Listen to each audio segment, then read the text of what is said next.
CM KCR రైతుల సంక్షేమమే ధ్యేయంగా పనిచేస్తున్నారని ఎమ్మెల్యే లావుటి రాములు నాయక్ అన్నారు.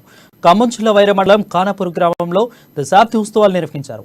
ఈ సందర్భంగా రాష్ట్ర ప్రభుత్వం ప్రవేశపెట్టిన రైతు సంక్షేమ పథకాలపై వ్యవసాయ శాఖ అధికారులు రైతులకు వివరించారు. రైతుల సంక్షేమం కోసం ప్రాజెక్టు నిర్మించి లక్షలాది ఎకరాలు సాగులోకి తీసుకువచ్చారని రాములు నాయక్ చెప్పారు. ఉచిత విద్యుత్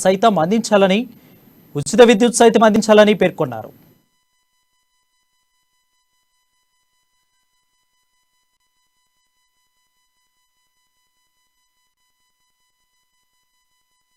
గవర్నమెంట్ వచ్చిన తర్వాత 24 గంటల ఉచిత కరెంట్ ఇవ్వడం వల్ల, భూగర్భ జలాలు పెంచడం వల్ల, చెరువులు మంచిగా లోడ్ చేయడం వల్ల, ఇవాళ నీళ్లు బాగా రావడం వల్ల పంటలు దాదాపు ఆల్మోస్ట్ 4,200 ఎకరాలు మనకు వచ్చింది. అంటే దగ్గర 200 భూమిలో సాగిస్తూడం జరిగింది. కనుక ఏ విధంగా జరిగింది, ఎట్లా జరిగింది అంటే మనకు కరెంట్ రావడం వల్ల, 24 గంటల కరెంట్ రావడం వల్ల, ఆ కరెంట్ వస్తే కూడా మనం ఏం చేసుకోలేము కానీ నీళ్లు కూడా కావాలి కనుక భూగర్భ జలాలు పెరగడం వల్ల, ఈ భూగర్భ జలాలు ఏదైనా మన మిషన్ కాకతీయ వల్ల, మన చెరువులన్నీ కూడా లోటు చేయడం వల్ల, చెట్లు పెంచడం వల్ల, చెట్లు పెరుగుతూ ఎక్కడైతే చెట్లు ఉంటుందో అక్కడ తప్పకుండా వర్షాలు ఎక్కువ పడే అవకాశం ఉన్నది.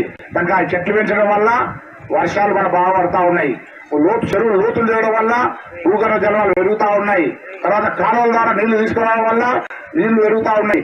చెక్ డ్యాములు కట్టడం వల్ల నీళ్లు పెరుగుతా ఉన్నాయి. గవర్నమెంట్ వచ్చిన తర్వాత 24 గంటల ఉచిత కరెంట్ ఇవ్వడం వల్ల, భూగర్భ జలాలు పెంచడం వల్ల, చెరువులు మంచిగా లోడ్ చేయడం వల్ల, ఇవాళ నీళ్లు బాగా రావడం